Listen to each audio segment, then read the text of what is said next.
em mente, porque o trabalho que nós vamos fazer lá, que faz parte da P1, né, é parte da P1, ele será o dimensionamento de uma rede coletora de esgoto. Então, essa daqui é a aula inicial dos conceitos para a gente iniciar depois o dimensionamento, certo? Então, vamos lá. Essa aqui seria, então, a parte 1. Na parte 2, que é na próxima aula, nós vamos fazer os dimensionamentos, né? Pelo menos de 3 trechos, para vocês poderem compreender como é que funciona. Então, recapitulando aqui o que nós falamos na aula anterior, as partes constituintes do sistema de tratamento de esgoto são a rede coletora, essa que nós vamos estudar hoje, o interceptor, o emissário, daquele desenho que eu mostrei para vocês, ele é como se fosse um organograma, que tem a rede coletora, o interceptor, a parte do trecho que é chamado de emissário, aí tem a estação elevatória, que é onde nós bombeamos o esgoto, caso a cota ali de gravidade, né, não seja suficiente, sifão invertido, e a estação de tratamento de esgoto em si, e depois a gente tem o lançamento desse efluente tratado no corpo hídrico, né? Então, e que também pode ser chamado de emissário, né? Então, a gente tem, no caso, 2 emissários. Esse primeiro emissário aqui, que é onde eu destino até a estação elevatória, e tenho esse último emissário, que é onde eu destino até o meu corpo hídrico. Ou solo, quando a gente não tem outro lugar para dispor, certo? Em relação a indicadores de custo da rede coletora e dos demais, mais uma vez fazendo uma revisãozinha básica, né? Essa parte do coletor, o tronco até o emissário representa 10% do custo, a rede toda e a ligação 74%, a estação elevatória é 1% e a estação de tratamento é 15%. Lembrando que esses investimentos, e é por isso que boa parte da população não dispõe desse tipo de investimento, quando se tratando de populações que exigem mesmo que se tenha a estação de tratamento de esgoto e o sistema completo, né? Porque para você ter a estação de tratamento de esgoto, é preciso que você tenha todos esses outros constituintes que eu acabei de dizer. Nesse sentido, a gente está falando aqui na casa de milhões, ou até dependendo do local, chega a investimento na casa de bilhões de reais, né? Então, é por isso que algumas localidades, mesmo tendo essa necessidade, não dispõem, né? O governo não faz esse tipo de investimento, infelizmente. Então, os tipos de sistema, né? Mais uma vez falando lá. A gente tem o sistema unitário, né? Do que nós falamos na aula anterior. Esse daqui, ele compõe as águas residuárias domésticas e industriais, e também aquelas águas de infiltração e as águas de chuva, né? As águas pluviais. E é preciso a gente observar que essas águas pluviais, elas não podem ser ligadas na rede de esgoto, porque aí ela dilui a quantidade de efluente que está passando na rede. Quando chega na estação de tratamento, eu não consigo fazer esse tratamento, né? Existe o sistema de separador parcial, que é apenas parcela das águas pluviais, né? São coletadas nas edificações. E tem o sistema de separador absoluto, que é o mais utilizado, né? O que é o que nós utilizamos. Que é o que acontece? A gente tem a drenagem pluvial da edificação, e essa drenagem, ela é destinada à rede de drenagem em si, e o sistema de esgoto sanitário, da rede coletora, né? Então, como eu falei, se você coloca a drenagem, as águas pluviais, juntas com o efluente, ela faz uma diluição. E quando a gente calcula lá no final, quando a gente for calcular a estação de tratamento de esgoto, ela é calculada pelaquela carga poluidora que nós falamos na primeira aula. Então, eu calculo com base numa vazão X e com base numa carga poluidora. Se eu estou calculando uma carga poluidora de X, eu não posso diluir essa carga, porque aí a minha estação não consegue tratar, né? Então, o sistema separador absoluto, essa drenagem, a drenagem de água pluvial e o sistema de esgoto sanitário, ele é independente, né? A gente não tem essa junção, apesar de que alguns proprietários fazem isso, mas aí é preciso fiscalização porque é incorreto, né? Irregular fazer isso. Então, em relação às vazões do sistema unitário, né? A gente tem a vazão. Por que é importante a gente entender isso aqui? Imagina que nós vamos iniciar agora o nosso dimensionamento da rede, né? Então, imagina que a gente tem um loteamento, uma quadra, e nós vamos começar o dimensionamento dessa rede. Lembrando que, como falei na aula anterior, a estação de tratamento, o sistema de abastecimento de água é diferente do sistema de abastecimento de esgoto. Então, no sistema de abastecimento de esgoto, eu começo o dimensionamento da rede coletora, né? Então, começo o dimensionamento na rede coletora e vou até a estação de tratamento de esgoto, certo? Aliás, até a estação de tratamento de esgoto, não. Até o emissário, até o local lá onde eu lanço no meu corpo hídrico ou no solo, certo? Então, o que acontece? É preciso a gente entender essas vazões, né? Eu tenho uma quantidade de efluente que eu preciso coletar para poder esse efluente ser tratado, certo? Então, eu vou começar o meu dimensionamento com base em uma vazão, né? Então, aqui nesse gráfico, a representação é o seguinte: aqui eu tenho a quantidade de vazão no eixo Y, e no eixo X, eu tenho o tempo em dia.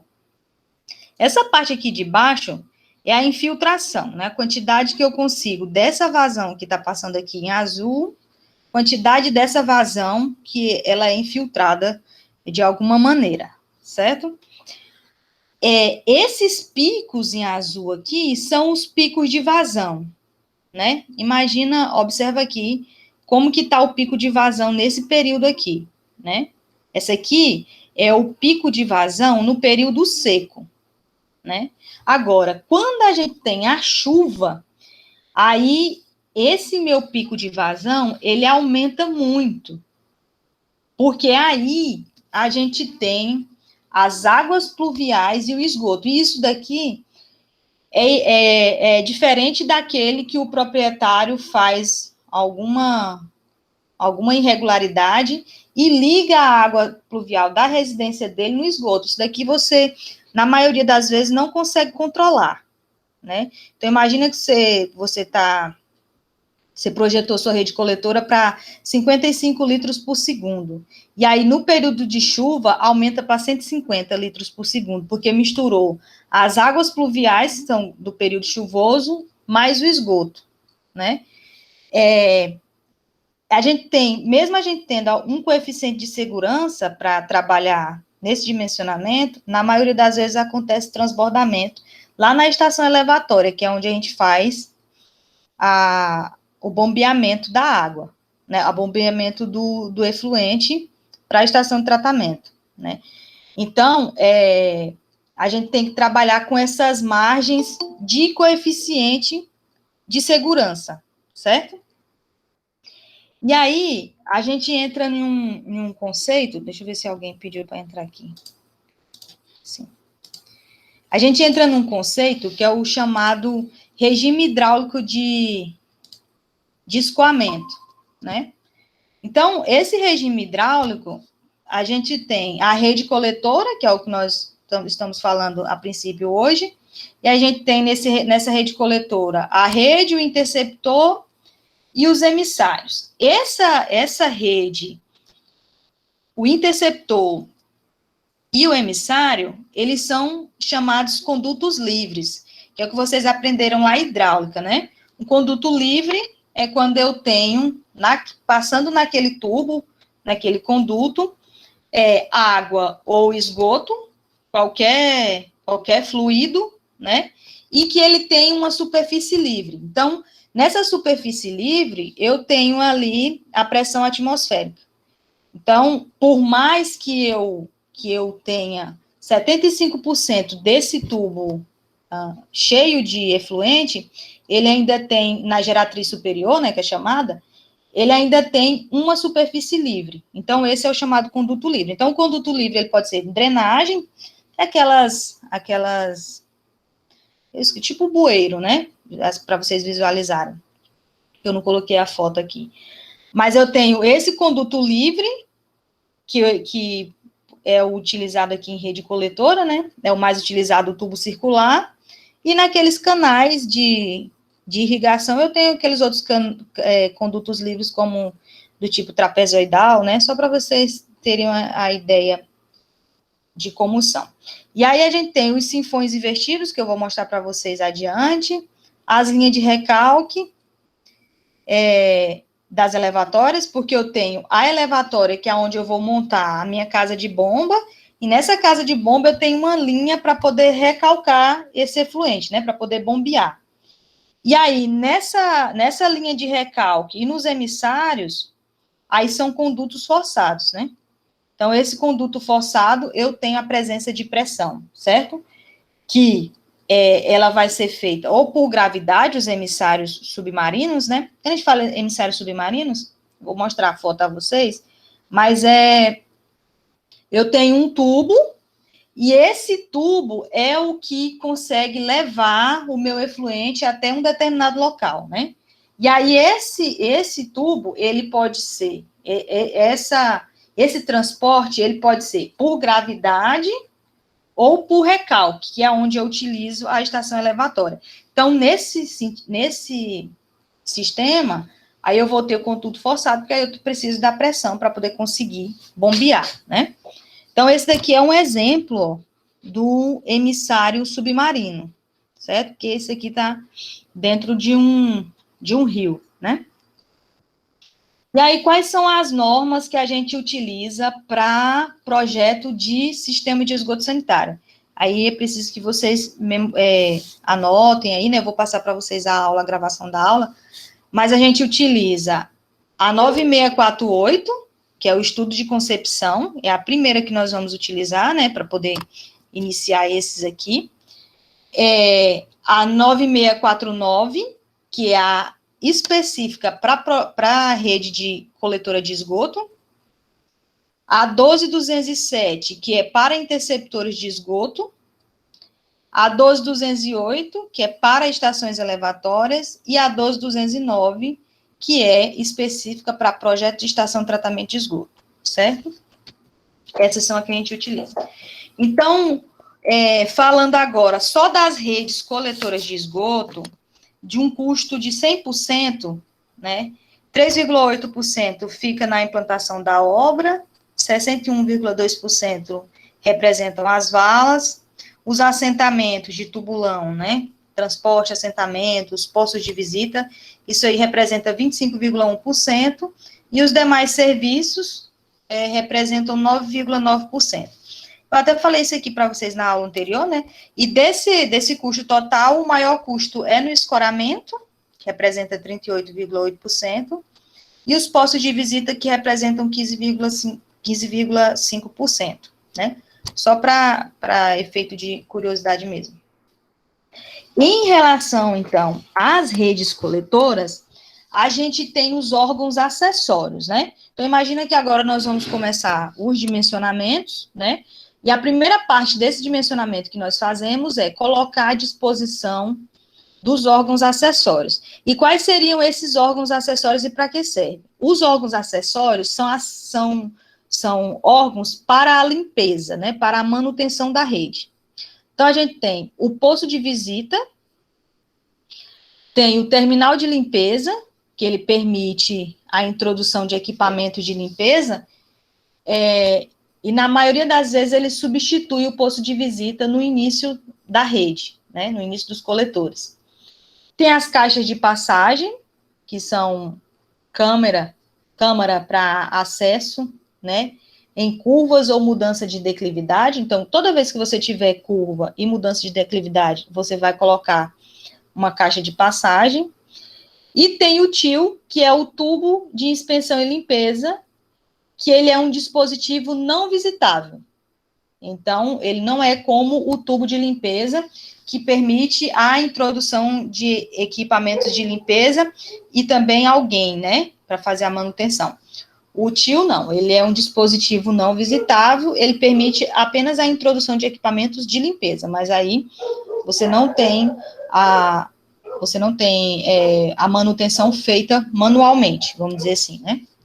Então, esses são os acessórios, né? Posto de visita, o terminal de limpeza, a caixa de passagem e o TIL. Então, são esses. Amor. E aí, em relação ainda aos órgãos acessórios, veja bem, nós temos o posto de visita. No início da rede coletora, você, ao invés de colocar o posto de visita, você vai colocar o TL, que é o tubo de limpeza, certo? Toda vez que você tiver mudança de direção, mudança de declividade e mudança de material, você vai colocar uma caixa de passagem. Como é que você vai saber isso? Se a mudança de direção é determinada por você, projetista, certo? Agora, a mudança de declividade, você vai observar nas cotas, né? Você está projetando de acordo com as cotas que nós estamos fazendo coleta de esgoto sanitário, você tem que trabalhar, na maioria das vezes, 90% das vezes, com a gravidade, né? Então, se você teve uma mudança de declividade, por exemplo, estava descendo ali a gravidade e agora vai subir, ou, né, teve essa mudança de declividade aí, você vai inserir uma caixa de passagem, ok? E quando você tiver a mudança de material, né? Agora, quando você tiver degraus e uma reunião de coletores, aí você vai inserir, quando você tiver mudança de direção, mudança de declividade, mudança de material, degrau e uma reunião de coletores, aí você vai inserir um TIL, que é o tubo de limpeza não visitável, certo? O poço de visita, se o diâmetro dele for maior que 400 milímetros e profundidade maior ou igual a 3 metros, ou você tiver uma reunião com mais de 3 coletores, você vai inserir um TIL, ok? Lembrando que a distância máxima é de 100 metros entre esses órgãos acessórios, né? Você vai inserindo, a princípio a gente insere mais postos de visita, né? Então, você vai inserir o posto de visita, é o mais que é mais utilizado. No início da rede, você vai inserir um tubo de limpeza, e aí nessas outras ocasiões que eu mostrei a vocês, vocês vão inserir ou caixa de passagem ou TIL. Mas lembrando que a distância entre esses órgãos, ela não pode ser superior a 100 metros, né? Toda vez que tiver 100 metros, você vai ter um órgão acessório, ok? Aqui é só uma ilustração para vocês de como que é o posto de visita em alvenaria, né? Só uma ilustração simples. A tubulação, ela tem um diâmetro que varia de 150 a 400 milímetros, né? Esse balão que eu chamado aqui é de 1 metro. E a gente tem também tubulações que variam de 500 a 800 milímetros, certo? Em relação a poço de visitas em aduelas de concreto armado ou pré-moldado, a tubulação também varia de 150 a 450 milímetros ou de 500 milímetros a 800 milímetros, né? Quando a base é de 1 metro ou de 1,20 m. Em relação ao tubo de inspeção e limpeza, que é o TIL, né? Você pode observar que ele tem formato circular, né? Aqui pelo corte, o corte AA, você percebe que ele tem um corte circular, que é a planta superior dele. Tem largura em média de 1,80 m, largura total aqui de 1,80 m, e essa altura aqui, ela varia de acordo com o projeto, aí vai até 1,80 m, mais ou menos. Lembrando que esse é o não visitável, né? Em relação ao terminal de limpeza mesmo, né, o TL, na maioria das vezes ele tem essa curva de 45 graus, e esse aqui, ele permite também a manutenção, né? Aqui eu tenho só a fotinho aqui da planta, de como que ele é. E em relação à caixa de passagem, também é feita com uma certa curva aqui. O diâmetro dela varia de 150 milímetros a 300 milímetros. Então, tem uma área de 0,45, essa parte aqui, né? 0,45, a base 0,23 para 150 milímetros, né? E aí, tem, em média, varia de 150 a 300 milímetros a caixa de passagem. Depois nós vamos trabalhar aí os diâmetros de cada um. E agora, em relação ao traçado da rede, né? O traçado da rede, como que você vai fazer, ele vai variar de acordo com a topografia. O ideal, como eu falei para vocês, é que a gente trabalhe a favor da gravidade, né? Ou a gravidade a nosso favor, né? Então, você vai ter um rio aqui, né? Vai ter um ponto que você vai considerar como sendo a estação de tratamento de esgoto e vai trabalhar com as cotas para que esse efluente chegue lá na sua estação de tratamento, né? Esse daqui é o tipo chamado perpendicular, né?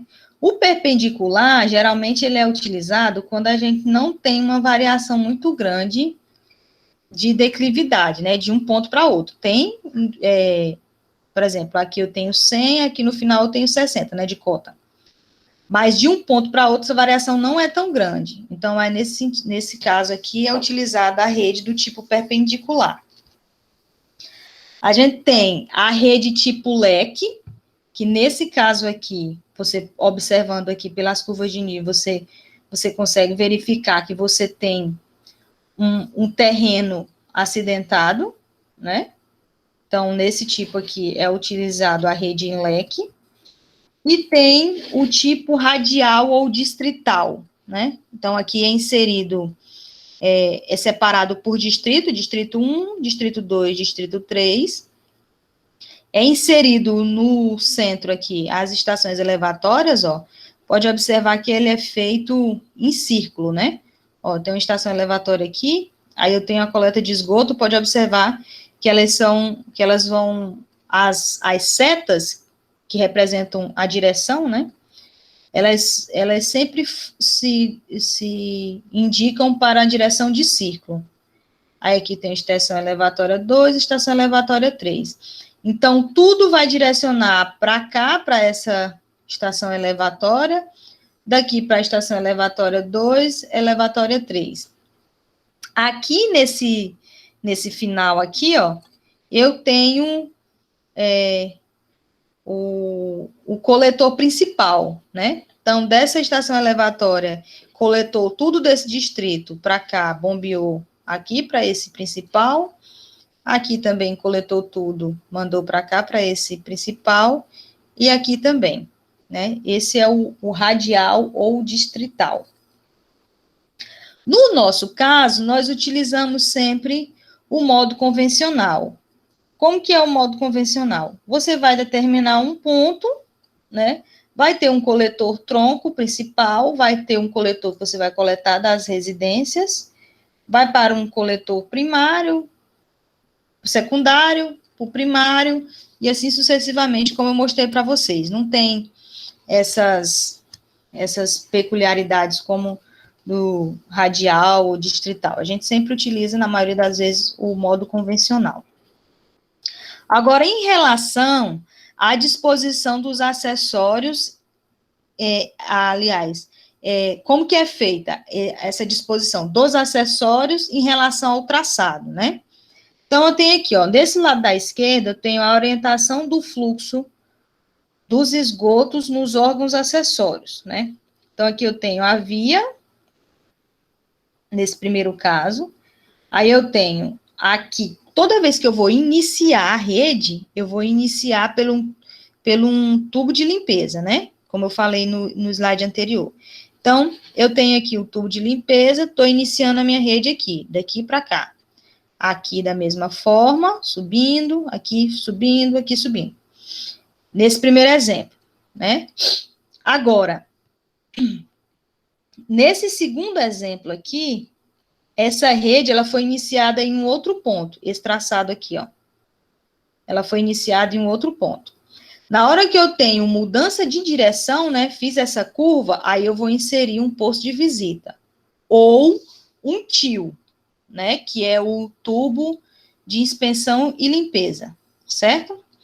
Agora, quando a gente tem a reunião de várias, né, de várias redes aqui, ó, essa da esquerda, da direita, a que veio de lá para cá, aqui no centro, eu também vou inserir um posto de visita, né? Essa reunião é a reunião de várias direções, né, da rede. Não é a reunião de vários acessórios. Que aí, quando você tem a reunião de vários acessórios, aí é diferente. Você vai inserir um tubo de inspeção e limpeza, certo? E aqui no exemplo D, eu tenho aqui iniciando a rede, ó, daqui iniciou para cá. Aqui ela deve ter iniciado anteriormente, né? Passou aqui pelo tubo de visita, pelo posto de visita. Aqui ela veio desse sentido para cá e aqui ia mudar a direção, por isso ela também é ligada a esse posto de visita, certo?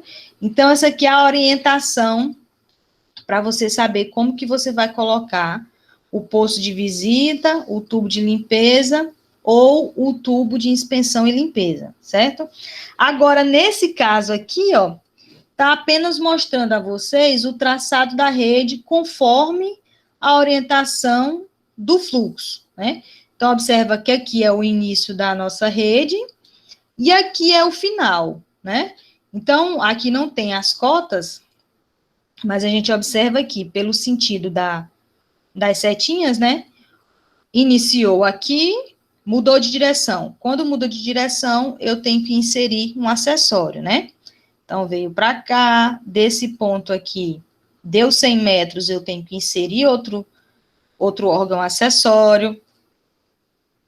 Desse ponto aqui iniciou, veio para cá, daqui para cá, deu 100 metros, eu insiro outro órgão acessório, e assim, até chegar aqui no final da minha rede, ok?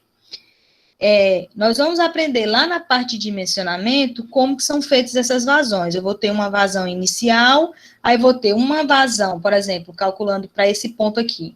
Eu vou ter uma vazão a montante, que é a anterior, né? A anterior a esse ponto, e vou ter uma vazão a jusante, que é a minha anterior, mais a vazão desse próprio ponto, certo? Nós vamos ver isso na fase de dimensionamento. E agora, em relação à localização da tubulação na via pública, né? Então, aqui eu tenho a via, ó, o eixo da via está aqui, né? O eixo está aqui no centro. Essa faixa aqui da minha via, olhando de frente, né? É o que a gente chama de faixa carrossel. Você já deve saber, porque já fizeram projeto de rodovias, né? E aí, nessa lateral aqui, é muito parecido com drenagem. Não sei se vocês já tiveram drenagem, mas as orientações são as mesmas, né? Então, eu tenho aqui nas laterais a sarjeta, né? Aqui nas laterais eu tenho a sarjeta, a guia, que é o meio-fio, aí tenho o passeio e tenho os muros, né? Então, eu tenho a sarjeta, essa parte aqui, né? Que fica na lateral direita aqui, rente à guia, né? Essas localizações, ela depende de como você vai colocar, né? Onde você vai posicionar os órgãos, Ele depende de alguns fatores. Então, tem interferências, por exemplo, galeria de águas pluviais, cabos telefônicos, adutoras, rede de água, tubulação de gás. Então, essa disposição depende disso. Depende da profundidade dos coletores que você vai colocar, se vai ter algum outra interferência lá, né, que vai prejudicar essa profundidade aí que você vai colocar. O tráfego também, e a largura da rua, e também a soleira dos prédios. E esse tráfego, depois vocês vão ver mais adiante, que de acordo com o tráfego da rua, aí o seu traçado, ele muda. Porque quando você está trabalhando com cidades que tem, ou local, porque às vezes você não está fazendo uma rede coletora para a cidade inteira, né? Você faz para um bairro, para uma avenida. E quando você tem um tráfego muito intenso, aí você tem que mudar a disposição até da rede em si, da rede e dos órgãos acessórios. Então, aqui tem a localização da rede em planta, né? Então, aqui eu tenho a rua A, que é essa rua aqui, a rua B, certo? Eu tenho aqui o edifício, as calçadas, as galerias de águas pluviais, são essas representadas pela linha tracejada, ó. Ela vem desse sentido, da direita para a esquerda, até esse poço aqui, da esquerda para a direita até esse poço aqui, mudou de direção, veio para cá. Drenagem é muito parecido com esgoto, né? E aqui eu tenho a rede de esgoto em si, né? Então, ó, desse ponto veio para um órgão acessório aqui, a rede de esgoto da direita veio para esse aqui, aí precisou de um desvio, né? Porque aqui já tinha a rede de drenagem aqui, e aqui também, ó, precisou de desvio, aqui precisou de desvio, por causa da rede de águas pluviais, né? Então, na prática, quando a gente vai dimensionar, a gente precisa ter essa noção da disposição, se há esse outro sistema de drenagem, né, outro sistema instalado para você poder saber como que você vai orientar a organização, né, dos órgãos acessórios. E agora, falando da rede dupla, que é o que eu falei para vocês, quando a gente tem avenidas de tráfego muito intenso. Então, quando você está trabalhando com um local que ele tem um tráfego muito intenso, a gente utiliza as redes duplas, né? E como que é isso? As vias com largura entre os alinhamentos, né? Entre um lado e o outro, que sejam maior que 40 metros, para ruas asfaltadas, ou 18 metros para as ruas terrenas. Então, você precisa desse critério, porque você vai colocar uma rede dupla. Você não vai fazer só aquele traçado, só um único traçado. Você vai ter que colocar 2 traçados, porque você tem uma via de tráfego intenso, né? A rede dupla também tem a seguinte peculiaridade. Em vias...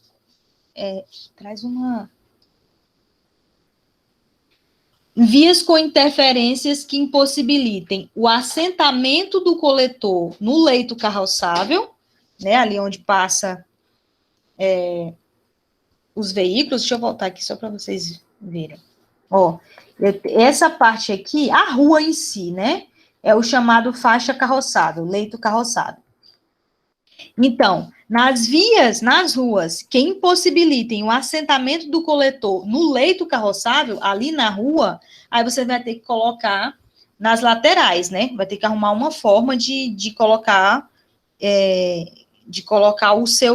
os coletores ali, né? Ou que constitui empecilho à execução das ligações prediais. Então, imagina que você foi lá, ou vai executar, observou que tem vários empecilhos, além daqueles que nós mostramos anteriormente, como a rede de drenagem, que é um empecilho que você consegue desviar, né? Então, nesse caso aqui, se no leito carroçável, você ficou impedido de colocar ali a rede com os órgãos acessórios, aí você vai ter que projetar uma rede dupla. Então, nesses casos, a tubulação ela poderá ser assentada no passeio da rua, desde que a sua largura seja de preferência superior a 2 metros ou a 2,5 metros, o passeio, né? Dependendo do tipo de solo e que não existam interferências que dificultem a obra. Então, vamos voltar aqui no desenho de novo. Aqui eu tenho o leito carroçável, a faixa carroçável. A via, ela é uma via de tráfego intenso. Então, aqui eu não fui impossibilitado de colocar minha rede coletora aqui. Nesse caso, você vai poder colocar sua rede coletora aqui, desde que esse passeio seja superior a 2 ou 2,5 metros, certo? E aí você vai colocar uma aqui e a outra aqui, porque você não pode colocar aqui e nem ligar uma com a outra, ok? Essa é a rede dupla, né? Então, aqui tem uma ilustração para vocês da rede dupla em paralelo com o coletor tronco ou profundo, né? Então, aqui eu tenho, ó, vamos começar, deixa eu ver um lugar bom aqui para a gente ver. Bem por aqui, mais ou menos, por aqui. Ó, aqui eu tenho os coletores, né? Essa parte do traçado é o coletor, as bolinhas são os acessórios, né? A minha setinha indica para mim a direção, né? A direção. E aí, imagina, ó, aqui eu tenho, é tudo em paralelo. Eu tenho o coletor aqui, o coletor principal, né? Esse daqui eu consegui colocar aqui no centro da rua, né? Mas nessas laterais aqui, ó, observa que eu não consegui colocar, né? Coletor principal aqui.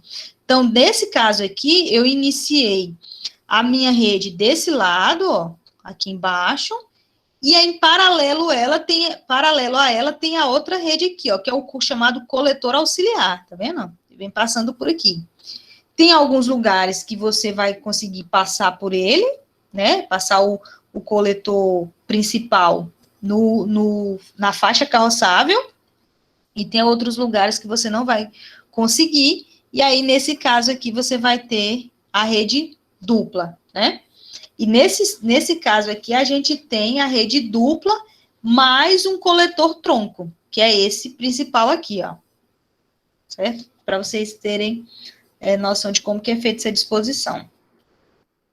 E as redes simples, que são as que nós utilizamos na maioria das vezes aqui na nossa região, né?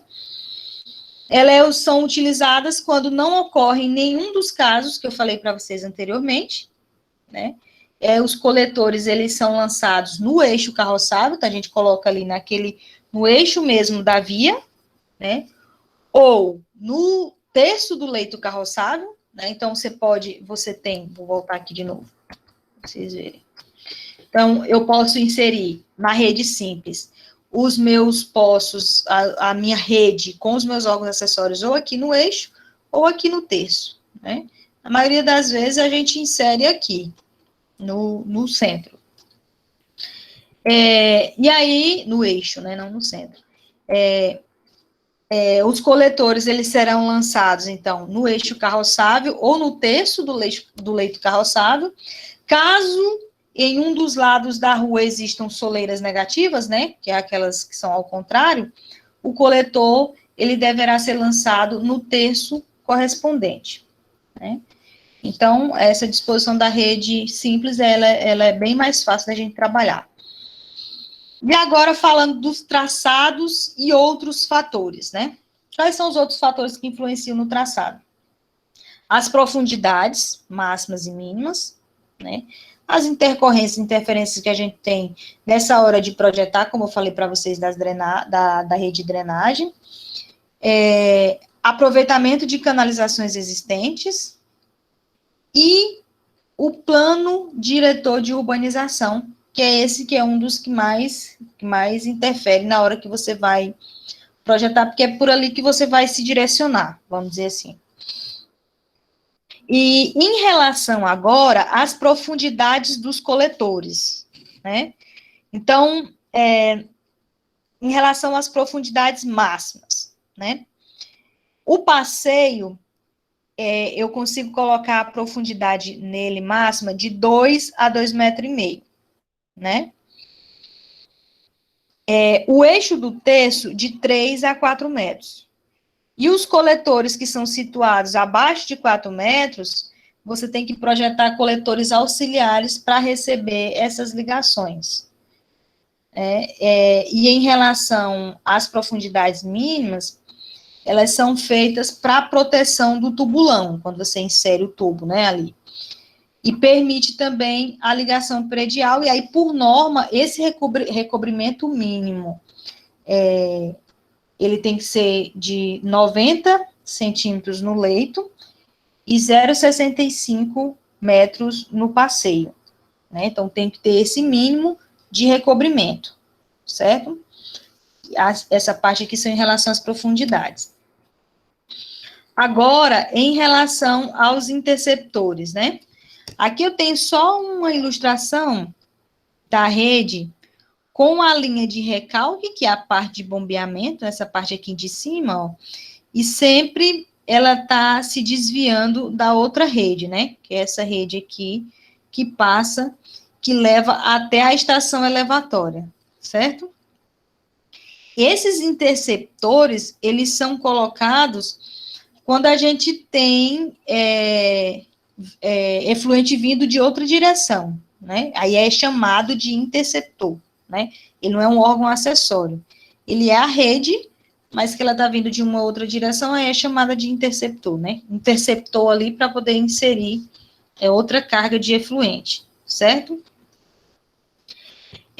E agora, em relação aos sistemas alternativos, né? Nós falamos da rede dupla, lá quando tem aqueles problemas da via, né? Falamos da rede simples, que é o que nós utilizamos aqui, e agora falando dos sistemas que são chamados sistemas alternativos, né? Existe um sistema chamado sistema condominal de esgoto. É um sistema diferente, eu vou explicar para vocês mais adiante. Tem as redes coletoras de transporte de esgoto decantado, que são o esgoto depois que a parte de matéria orgânica dele foi para o fundo da tubulação, né, chamado esgoto decantado. Tem as redes que são pressurizadas a vácuo, né, e tem o dispositivo gerador de descarga, que eu vou mostrar para vocês agora adiante.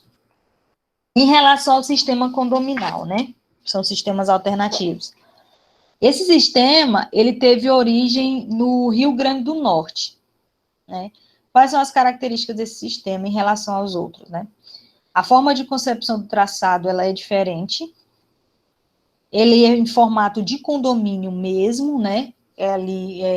De uma parcela, né? Como se fosse um condomínio mesmo. Imagina um condomínio, então é fechado ali para aquele grupo. As operações e manutenção também são para aquele grupo, denominado condomínio. O dimensionamento hidráulico dele é feito pelo método convencional, que é o que nós vamos aprender a dimensionar, e a declividade mínima para ser aceita o sistema condominal é de 0,06 metro por metro, né? Então, aqui eu tenho um modelo aqui para mostrar a vocês como que é o traçado do sistema condominal, né? Então, aqui nesse ponto aqui eu tenho a rede coletora, né? Todas essas partes do traçado rosa aqui são as redes coletoras, né? Ele é cotado de acordo com o terreno, certo? E ele a captação dele aqui é feita por etapas, né? Vamos dizer assim. Você tem uma quadra, e nessa quadra você vai pegando, vai captando por etapas, né? Então, você tem a rede muito bem distribuída em relação a cada grupo, né? E, no geral, você tem o sistema em condomínio. Eu acho esse tipo de sistema aqui mais complicado, mas, assim, quando você tem cidades que você não consegue fazer essa captação conjunta, né, de vários setores, aí o ideal é que você faça assim, como foi feito, foi desenvolvido lá no Rio Grande do Norte, né? Como foi feito lá, porque aí você consegue pegar de um grupo e aí depois você vai juntando lá na frente, né? Que aí você pega para um coletor tronco e desse coletor ele leva para a parte externa da quadra, né? Então, esse é a forma de traçado, né? Agora, em relação, que esse daqui ficou mais complicado, vamos mostrar por esse daqui. O condominal e o convencional, né? No sistema convencional, imagina que aqui eu tenho as minhas quadras, né? Tenho os meus coletores aqui, ó, de cada residência. Daqui eu mando para esse meu coletor aqui, né? Da minha rede coletora aqui, ó. E daqui eu vou enviar para os coletores principais, né? De acordo com a declividade, até chegar na minha estação, na minha elevatória, enfim, né? No meu ponto de destino lá. No sistema condominal, você não vai ter esses traçados, ó. Pode ver que tem a diferença aqui, ó. Você não vai ter esse tanto de coletores tronco, né? Você não vai ter esse tanto de coletor tronco. Você vai pegar de uma quadra, né, ó. Você vai pegar das residências aqui, vai pegar de uma quadra toda. Esse daqui vai vir para uma parte externa da quadra, que é um coletor, vamos denominar assim, um coletor principal daquela quadra. E desse daqui ele envia para um principal do bairro, né?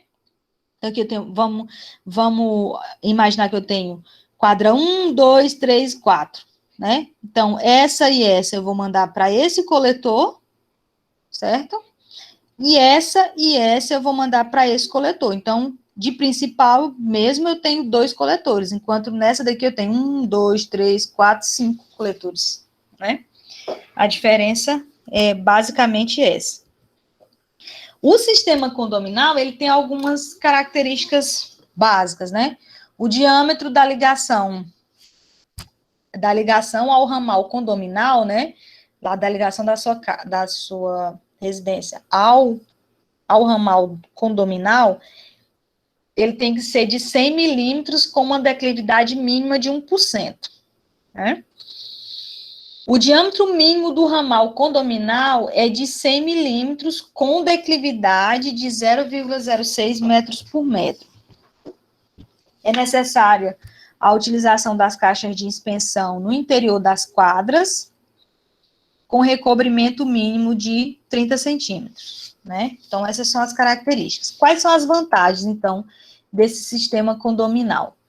Ele tem menor extensão das ligações prediais e dos coletores públicos, tem um baixo custo de construção dos coletores, né? Porque vocês viram que a gente tem uma diminuição significativa desses coletores, então, cerca de 57% são mais econômicos que os convencionais. O custo de operação é menor e tem maior participação dos usuários, né? Agora, em relação às desvantagens, é o uso indevido dos coletores de esgoto, né? Por exemplo, para lançamento de águas pluviais e de resíduos sólidos urbanos. Tem menor atenção na operação e manutenção dos coletores. Os coletores, eles são assentados em lotes particulares, então pode haver dificuldade na inspeção, né? Porque se você observar aqui, ó, esses coletores, a bolinha aqui, ó, eles estão nos lotes, tá vendo? Eles não estão como aqui, ó. Aqui eu coleto e mando para minha rede, coleto de cada lote e mando para minha rede, no sistema convencional. No condominal, não. Eu tenho de um lote, mando para outro, que manda para o outro, e assim vai até chegar no final aqui da minha quadra, né? Então, nesse sentido, a gente tem menor atenção na operação e manutenção, e como os coletores, eles são assentados em lotes particulares, pode haver dificuldade na inspeção, né? Porque é difícil a manutenção para as empresas, né, que operam. O êxito desse sistema depende fundamentalmente da atitude dos usuários, né, sendo imprescindíveis uma boa comunicação, explicação, persuasão e treinamento. Então, ele é bem mais complicado.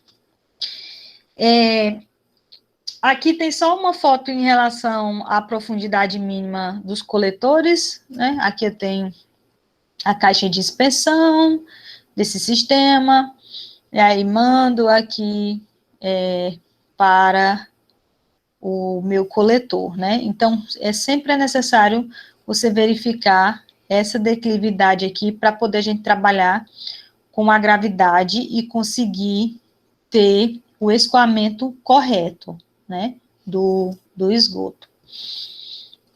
Essa profundidade mínima, que é exigida por norma, só para efeito aqui de exemplificação para vocês, a gente calcula ela sempre por essa fórmula que está aqui expressa a vocês, onde o P representa a profundidade mínima do coletor, né, e ela é feita em metros. O L, ele representa a distância entre o coletor público e a caixa de inspeção da residência, que também é dada em metro. O H, ele representa o desnível entre o leito da via pública e o piso do compartimento que você quer esgotar, também em metro. E o HC representa a altura de inspeção, que é em metro, em média, de 0,50 metros.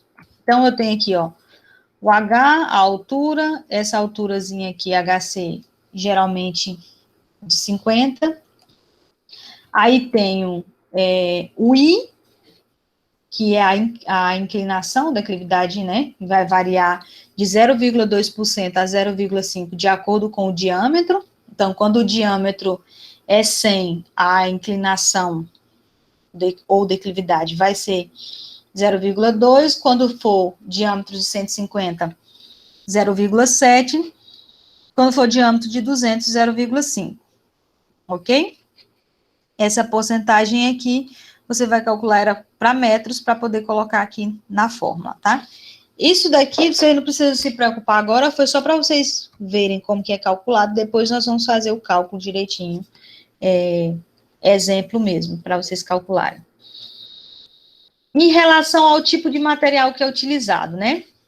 Tem uma diversidade até razoável de materiais, então, tem os tubos cerâmicos, com um diâmetro que varia de 100 a 400 milímetros, tubo de fibrocimento, com diâmetros que variam de 100 a 500 milímetros, as juntas elásticas, esse aqui também não é fabricado aqui no Brasil, tubo de ferro fundido dúctil, com diâmetro que varia de 150 a 1.200 milímetros, os tubos de PVC vinil forte, que também variam de 100 a 400 milímetros, os tubos de poliéster, que variam de 100 a 2.000 milímetros, e os tubos de concreto, que variam de 400 a 2.000 milímetros. Esses daqui são os tipos de material que são utilizados nos tubos, né? Então, você vai observar o material que você vai utilizar e vai trabalhar com essa variação de diâmetro. Aqui tem só uma informação de sistema de esgoto 100% plástico, isso daqui nós não vamos mostrar, o tio radial, deixa eu ver se ainda tem mais alguma coisa interessante aqui para vocês. Ligações prediais vocês já estão vendo. Eu acho que por hoje... Aí, pessoal, é o seguinte, dessa aula, como essa aula aqui é a nossa parte 1, né, que ela vem com os conceitos, deixa eu só anotar bem aqui, Bruno, Diego e Lucas. Como ela vem com os conceitos, né, para a gente entender como é que é feita essa disposição,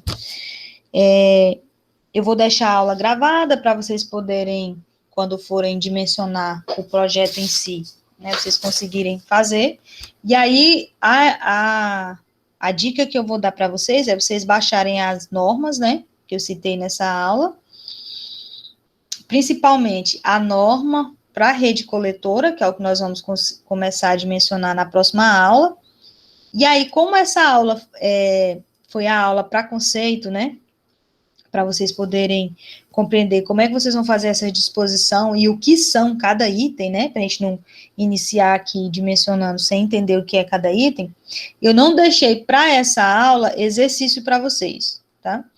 Então, passei os conceitos para vocês, aí na próxima aula nós vamos começar o dimensionamento mesmo, e aí eu vou passar para vocês o material. Antes da aula, eu vou passar para vocês o material para vocês fazerem. Até porque, né, Bruno, nós vamos entrar no feriado, eu não ia fazer isso com vocês na sexta-feira, né? Sexta-feira, 8h30. Aí por hoje é só, tá? Aí eu não vou deixar exercício para essa aula, aí na próxima aula a gente começa já estava triste, a gente começa o dimensionamento, tá certo? Eu vou só colocar a presença para vocês aqui, eu já anotei quem estava. E aí na próxima aula a gente começa o dimensionamento. Vocês têm alguma dúvida em relação a esses conceitos? Como é que é, ou não? Boa, professor. Nenhuma dúvida? Tá tudo tranquilo? Só esperando o feriado? que vem o feriado. Que vem, então tá bom demais. Então tá bom, pessoal. Agradeço vocês por assistirem aí na sexta-feira. E aí na próxima aula a gente continua com o dimensionamento, tá? Tranquilo.